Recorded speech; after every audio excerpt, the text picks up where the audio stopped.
अस्सलाम वालेकुम मेरी प्यारी बहनों, कैसी हैं आप सब। उम्मीद करती हूँ आप सब ठीक होंगी। आज आपकी बहन आपके लिए लाई है बहुत ही मज़ेदार रेसिपी। आज हम बनाएंगे शक्कर पारे और बहुत खस्ता बहुत मज़ेदार, बिल्कुल हलवाई स्टाइल में। इंशाल्लाह आप सबको बहुत पसंद आएंगे। तो आइए हम अपनी रेसिपी स्टार्ट करते हैं। शक्कर पारे बनाने के लिए हमने 200 ग्राम मैदा लिया है। अच्छे से इसको छान लिया है हमने। तो एक बर्तन में हम इसको निकाल लेते हैं। उसके बाद हमें चाहिए बेकिंग पाउडर। 1/4 बेकिंग पाउडर है, ये हमने इसमें डाल देना है। बेकिंग सोडा नहीं, बेकिंग पाउडर। बेकिंग पाउडर के बाद हमने 1 चुटकी करीब इसमें नमक डाल देना है। ज़्यादा नहीं डालना, बस 1 चुटकी नमक डालेंगे इसके अंदर। और इसमें हम डालेंगे 50 ग्राम घी या ऑयल। जितना हमने मैदा लिया है इसका चौथा हिस्सा हम इसके अंदर ऑयल का डाल देंगे और इसको अच्छे से मिक्स कर लेंगे। जितना हमने इसके अंदर ऑयल या घी डाला है उतना ही हम इसके अंदर पानी डालेंगे। यानी कि 50 ग्राम हमारे पास ऑयल है तो हम 50 ग्राम ही इसके अंदर पानी शामिल करेंगे। सब चीज़ों को बराबर हम डाल के एक साथ और इसको अच्छे से मिक्स कर लेंगे। इसको हमने गूंद लेना है, बहुत ज़्यादा हार्ड या बहुत ज़्यादा सॉफ्ट नहीं रखना हमने इसको। और ये देखें, जो चीज़ें हमने इसके अंदर डाली हैं वो इसमें अच्छे से मिक्स हो गई हैं। बहुत ही जल्दी और बहुत ही मज़ेदार क्रिस्पी बनने वाली ये हमारी रेसिपी है। अक्सर गांव की शादियों में ये मिठाई के तौर पे भी इस्तेमाल किया जाता है। इसको बहुत मज़े की बनती है। हम इसको हाथ से अच्छे से मिक्स करेंगे। अब ये देखिए, इस तरीके से हमने इसको तैयार कर लिया। 200 ग्राम मैदा हमने लिया था, उसमें हमने 1/4 जो है बेकिंग पाउडर डाला था। 50 ग्राम हमने इसके अंदर ऑयल और 50 ग्राम पानी और 1 चुटकी हमने इसमें नमक शामिल किया था। इसको हम अच्छे तरीके से ऐसे गूंद लेने के बाद कवर करके हम इसको रख देंगे। रफली हमने इसको गूंद लिया। अब इसको कवर करके रख देंगे 7 से 8 मिनट के लिए, छोड़ देंगे इसको। अब हमने इसको उठा के इसका पेड़ा बना लेना, जैसे हम रोटी के लिए बनाते हैं। बनाने के बाद हम इसको बेल लेंगे। ये बहुत ही मज़ेदार खस्ता मिठाई बन के तैयार होती है। अगर आप मेजरमेंट का ख्याल रखें तो बिल्कुल हलवाई स्टाइल में इंशाल्लाह बन के तैयार होंगी, खस्ता और मज़ेदार। आप इसको सेव करना चाहें तो इसे सेव करके भी रख सकते हैं। हल्की हल्की भूख हो, आपको कुछ खाने को दिल चाहे, कुछ बनाने को नहीं कुछ खाने को दिल चाहे, तो आप इसको डब्बे से निकालें और खाएं। आप इसको 6 माह तक सेव कर सकते हैं। इस तरीके से हम इसको इसके ऊपर बेल लेंगे। बेलने के बाद हम इसमें कट लगाएंगे। बहुत ज़्यादा हमने इसको बारीक नहीं बेलना, बस ये देखें इतनी मोटी होनी चाहिए। बाद हम इसमें कट लगाएंगे, बराबर बराबर ऐसे हम इसमें कट लगाते जाएंगे।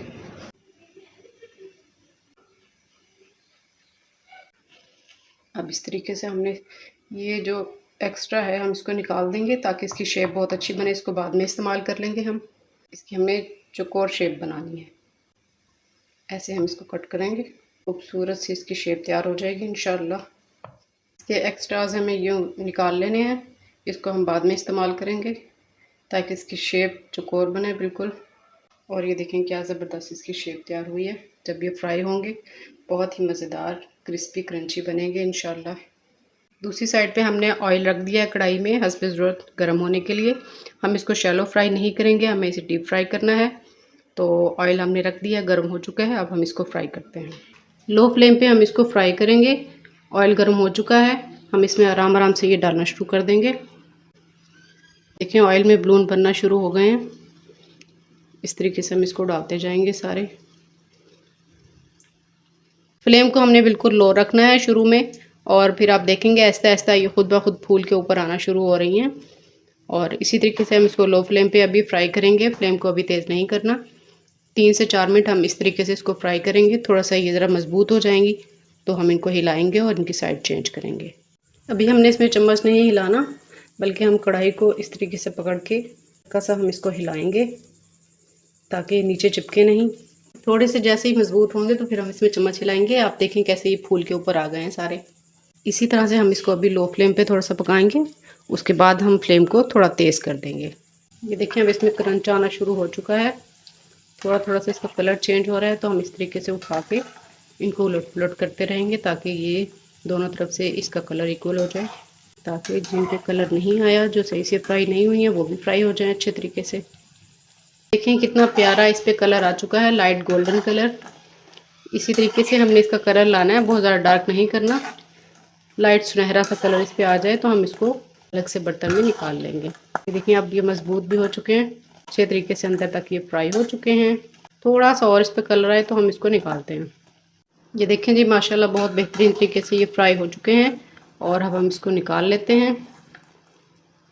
देखिए कलर इसका माशाल्लाह और क्रंच क्या ज़बरदस्त है माशाल्लाह से। इसी तरीके से हम इसको आराम आराम से निकाल लेंगे क्योंकि ऑयल बहुत गर्म है, ताकि हमारे हाथ पे छींटा ना आए।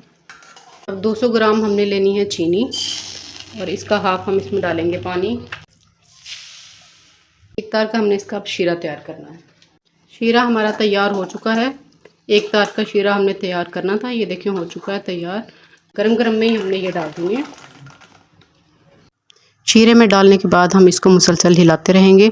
आपने हाथ को रोकना नहीं है क्योंकि शीरा गर्म है और ये आपस में चिपक जाएंगी। 2 से 3 मिनट के लिए बराबर हिलाते जाएंगी। ये देखें इसकी कितनी बेहतरीन लुक आ गई है और शीरे में बिल्कुल कवर हो गए हैं। जितना इसको शीरा चाहिए होगा इस पे लग जाएगा और बाकी का जो है वो अलग हो जाएगा। तो ये लीजिए जी मेरी प्यारी बहनों, हमारी मज़ेदार सी रेसिपी तैयार है।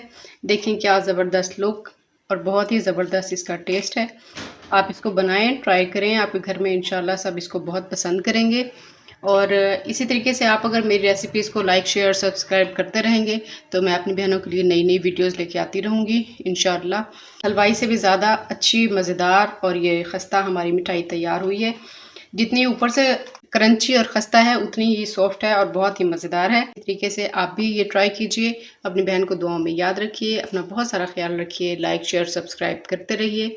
अल्लाह हाफिज़।